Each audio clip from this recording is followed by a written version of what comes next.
अब उसने ज़ेरे तामीर इमारत का रास्ता छोड़ दिया था और मसनूई जंगल के साथ साथ जाने वाली सड़क के किनारे मौजूद बड़ी बड़ी खुर्द-रोज जंगली घास में दाखिल हो चुका था।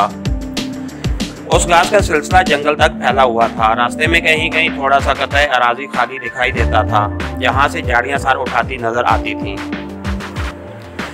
कमर के बल झुककर वो जंगल की तरफ सफर कर रहा था। उसे बमुश्किल 10-12 गज के फासले पर सड़क पर साइकिलों पर बीएसएफ के जवान आते जाते दिखाई दे रहे थे।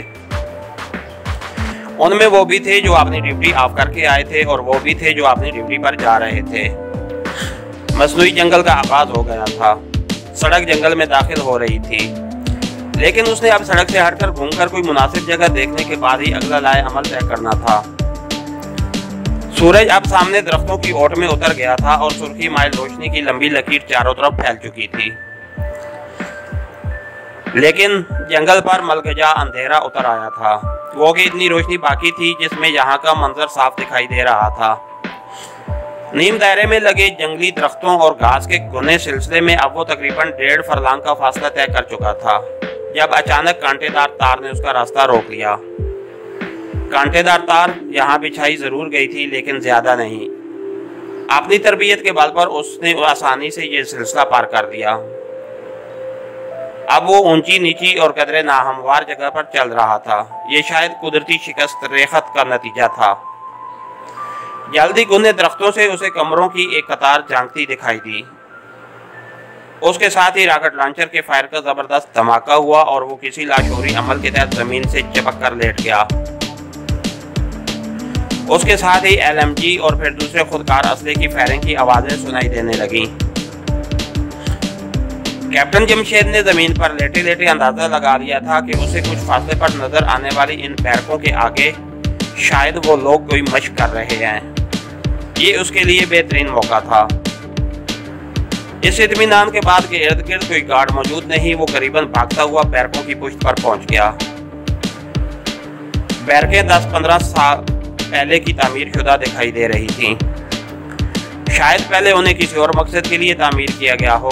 अब तो उनसे मुल्का दरख्तों ने उन्हें इस तरह अपने अंदर छुपा लिया था कि वो उन्हीं का हिस्सा मालूम हो रही थी। दरख्तों की शाखों के इतने ढेर बैरकों की छतों पर पड़े हुए थे कि उसमें फौज की एक कंपनी आसानी से छुप सकती थी।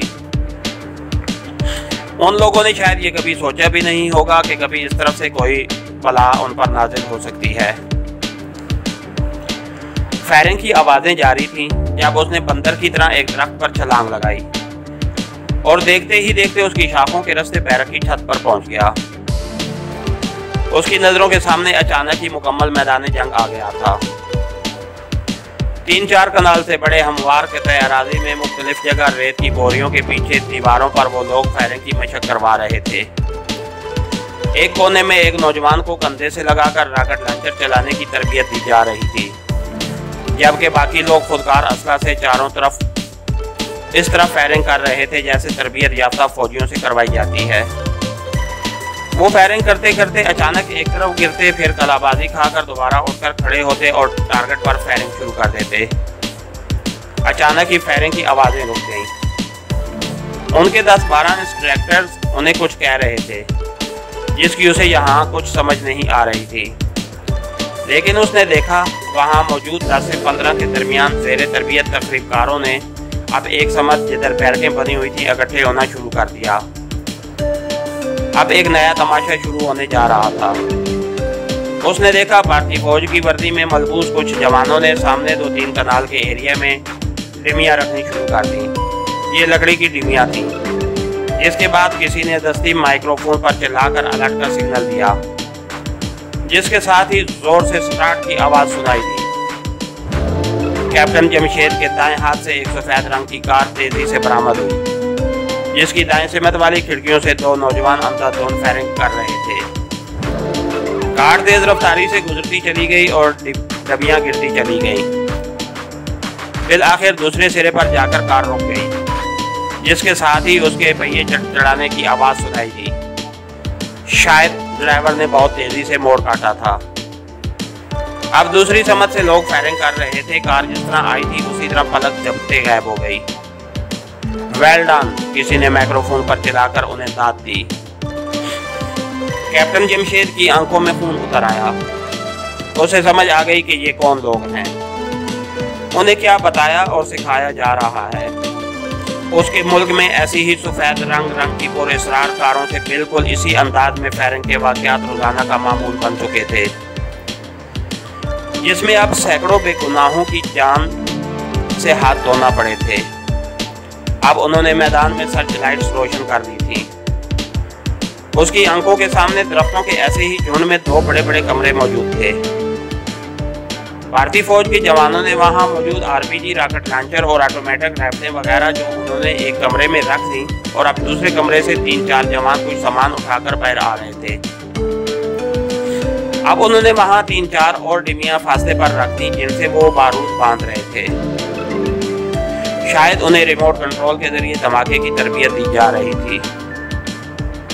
भारतीय इंटेलिजेंस के इंस्ट्रक्टरों ने इन जवानों से मैग्नेट की तरह लोहे से चेक जाने वाले तबाकुन कपोसो लोहे के इन ढांचों पर तेजी से नस्ब करवाए और अब वो भागते हुए उन्हीं दरख्तों में छुप रहे थे।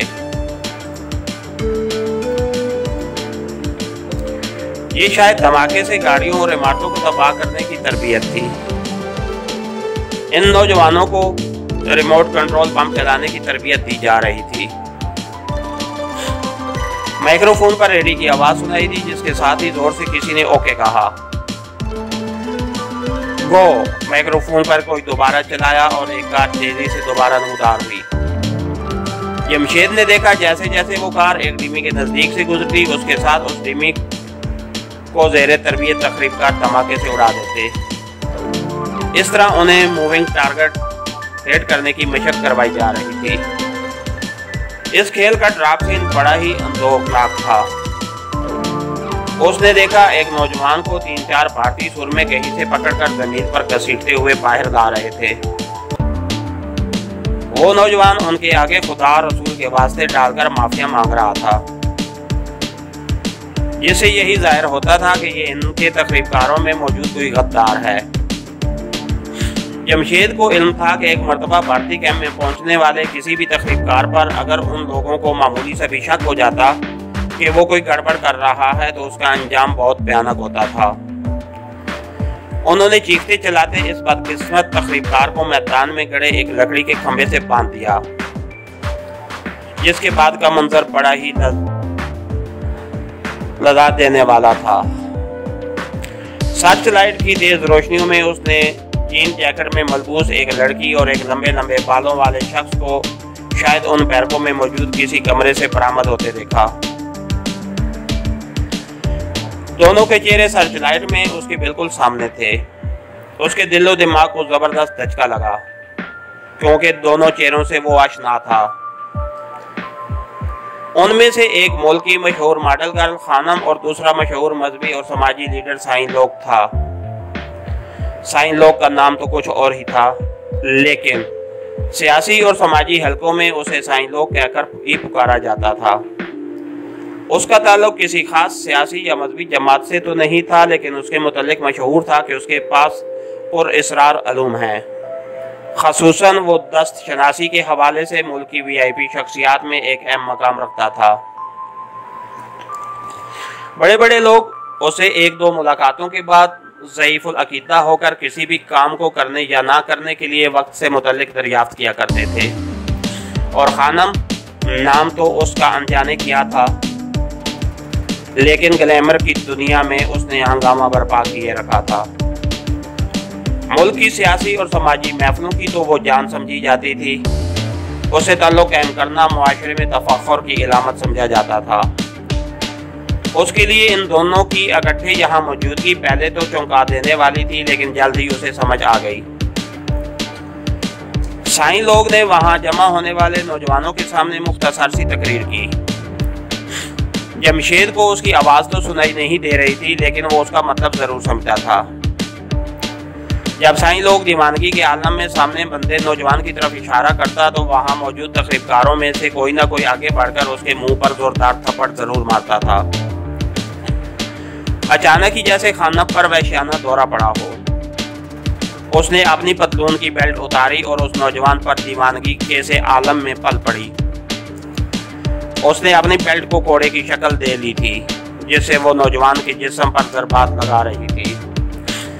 जैसे जैसे उसकी आवाज़ से तड़पने पर चीखें बुलंद होती, उसके साथ साथ उन वैश्यों के कहके भी बुलंद होने लगते। खानम अब थक कर हाँफने लगी थी। उसने बेल्ट ज़मीन पर फेंककर उस नौजवान की एक तरफ ढलकी हुई गर्दन को उसके बाल पकड़कर सीधा किया और ज़ोरदार थप्पड़ उसके मुंह पर दे मारा। मार खाने वाला शायद बेहोश हो चुका था, क्योंकि एक भारतीय फौजी ने उसके मुंह पर पानी के छींटे मारने शुरू कर दिए थे। उसके बाद का मंजर बड़ा ही खौफनाक था। साईं लोग ने वहां मौजूद एक जवान की गन पकड़कर सीधी की और उस नौजवान के जिस्म में गन में मौजूद सारी गोलियां यके बाद दीगरे उतार दी। मरने वाले के जिस्म से खून फुआरे की तरह उबल रहा था। इस वहशियाना खेल के बाकी किरदार जोर जोर से कहके लगा रहे थे। कहके लगाने वालों में साईं लोग का साथ सबसे ज्यादा बढ़ चढ़कर खानम दे रही थी।